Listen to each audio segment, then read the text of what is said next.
show you how to install this Allen & Roth center set faucet. So before you get started, just a couple of things you're going to need. Most likely, it's helpful to have some vice grips on hands to remove the old plumbing and to tighten up the new stuff.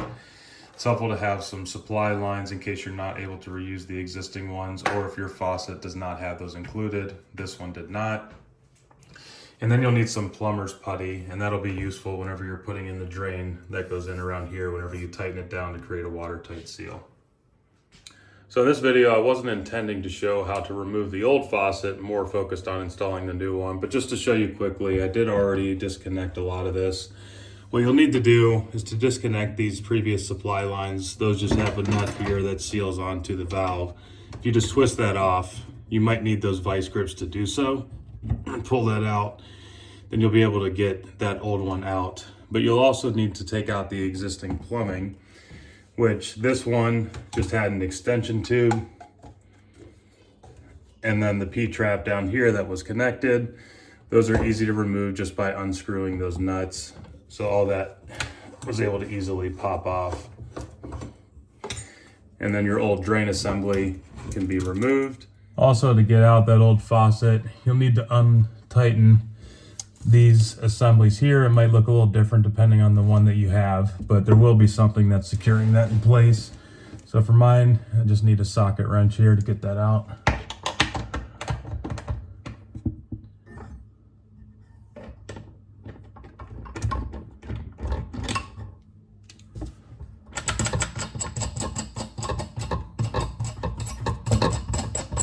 Okay, then you should be all good to remove your existing faucet and drain.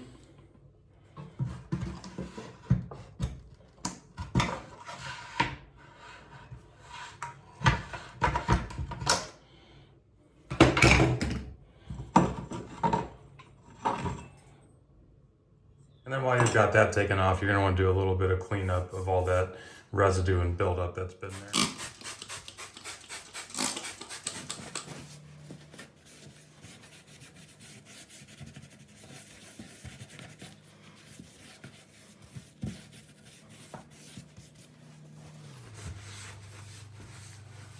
Okay, looks pretty good. Now we're ready to throw in our new faucet into the previous mounting holes. But before we do that, I just want to show you, this is the piece that's going to be underneath of the sink that's going to be tightening this. So this slides on pretty simply, but then as you go ahead and tighten it, you'll see that these little clamps right here, they'll squeeze in, and that's what actually will keep it in place. So it's loose whenever it goes on, slides on nice and easy. And as you tighten it, those will come in to actually grab onto the threads.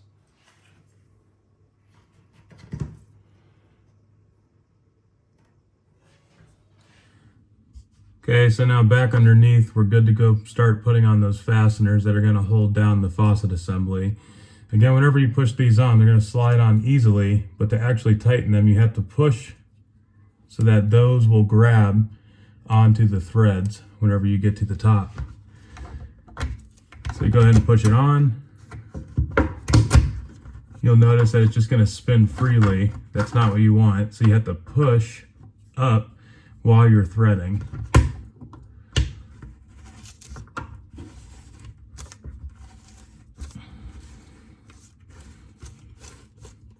Okay, now you can see that's nice and tight. I can't move it. You don't want to make it too tight, because on the top you're going to want to actually make sure your faucet is flush with the sink. Okay, same thing on the other side.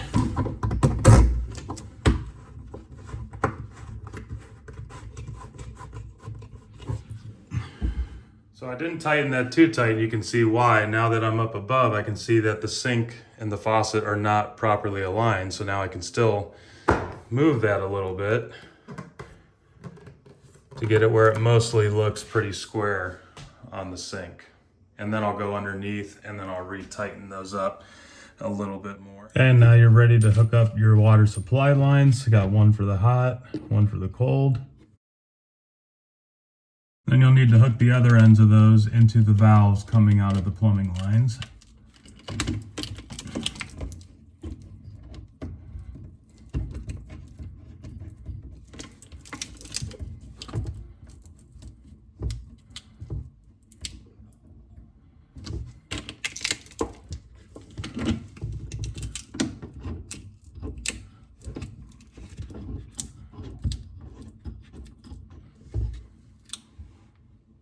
And this is where those vice grips will come in handy. You are going to want to more than hand tighten these. So you're going to want to take the vice grips and just go another couple turns if you can, but don't over tighten it. You don't want to break these valves.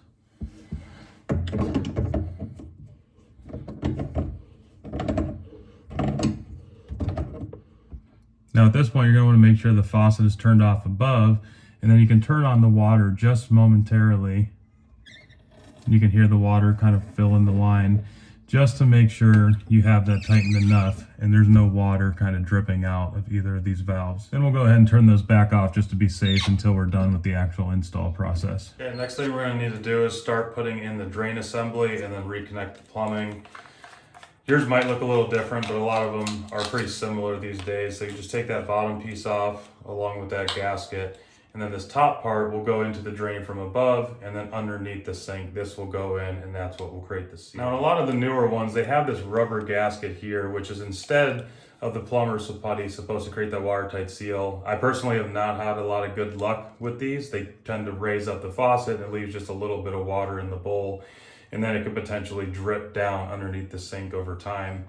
So instead of that, I'm gonna pop this off.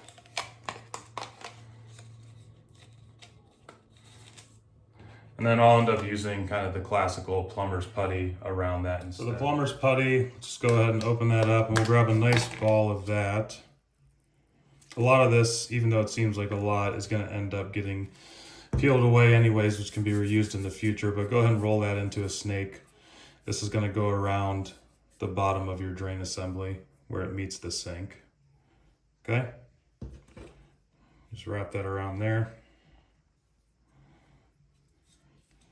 And like I said, it's okay that there's some excess anyways.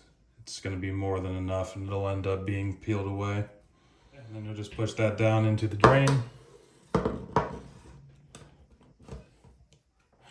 Give it a little bit of a push for now, but what's really gonna tighten it is whenever we put this on underneath and then tighten it up real good, that's gonna push this out even further and create a better seal. Back underneath now, we're gonna put on that fastener, as well as the gasket must go on first. That's gonna slide up in there and then create that watertight seal, and it'll also condense that plumber's putty we put in on the top side. And then as you're tightening, also make sure this whole assembly is not just rotating as you're tightening. So you might need to use one hand to hold that still, or if you have another set of hands that can help you out.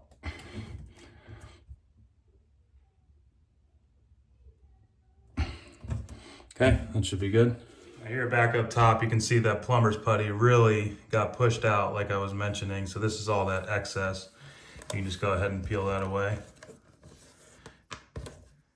And clean that up a little bit. Okay, next step is to hook back up the plumbing to the actual waste. And for this, you can do it a number of different ways. Here's the actual P-trap. This is the extension tube. I'm gonna need to line it up so that this is sitting on here high enough that this P-trap can connect correctly into the waste arm. So I'm just gonna assemble that beforehand, and I'll loosely tighten that nut there. I won't fully tighten anything until everything seems to be in the proper place. So, gotta put this nut onto the drain pipe first, and then this ring here. This may not come with yours. You might have to buy a separate P-trap or just buy one of these separate, but this slides up onto that drain assembly.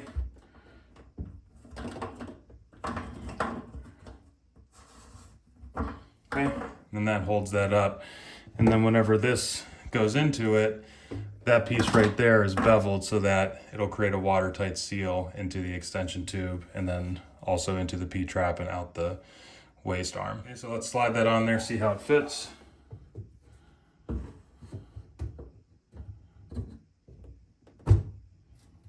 Okay.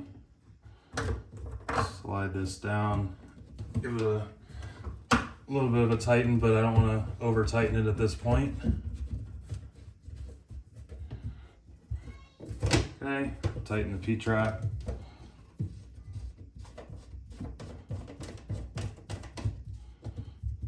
Okay.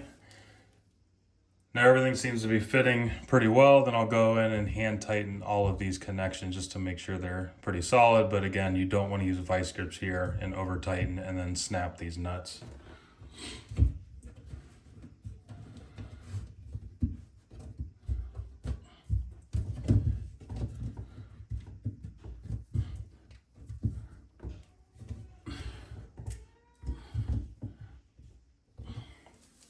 Okay.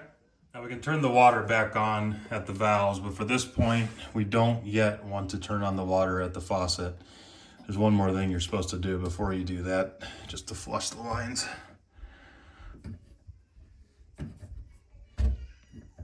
Before turning on the faucet for the first time, you are supposed to remove this little piece called the aerator from the faucet.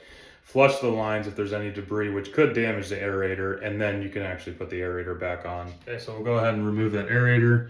You can see here on this one, you just twist this center knob here. You can use a coin, or in my case, I'll just take a screwdriver.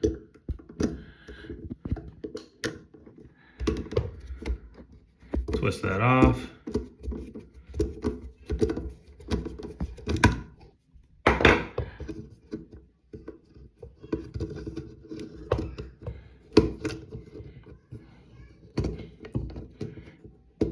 It could be a little bit finicky to get out of there. Twist it a couple more times. Okay. That's what that looks like. When you go to turn on the water for the first time, there's going to be some air pockets in there, so you will, don't be startled a little bit, but you will get some pop. See there? You want to just let that run for about a minute or so. So when you're done flushing out the lines, you're going to want to put that aerator piece back in. So just pop that back up in there. Give it a couple of turns on your own, and then either with a coin or a screwdriver, just tighten it back up till it feels snug, but don't, again, over tighten on this piece. Okay. All right, now you got the aerator back on there. Last step is just to turn on the water, and then you want to check underneath to see if there's any leaks in your plumbing.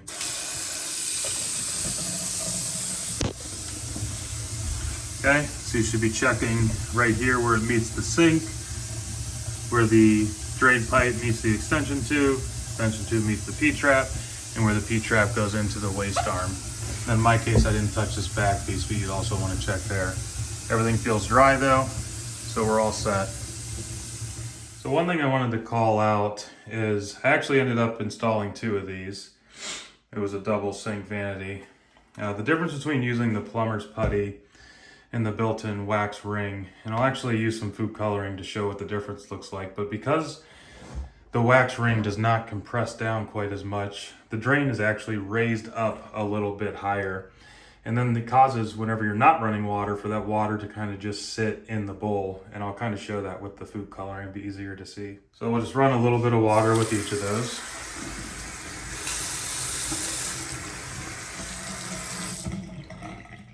Okay. And then we'll put in some food coloring so you can see where the water is actually sitting in the bowl. So that's the one with the plumber's putty. And then this is the one with the wax ring. So the wax ring, because it's raised up, it leaves more water in the bowl, and then it's just gonna sit there until it eventually evaporates. Really not a big deal, but you can see on the plumber's putty, it's actually just the dye right there. There is no water in the bowl. It's something that bothers me, may bother you.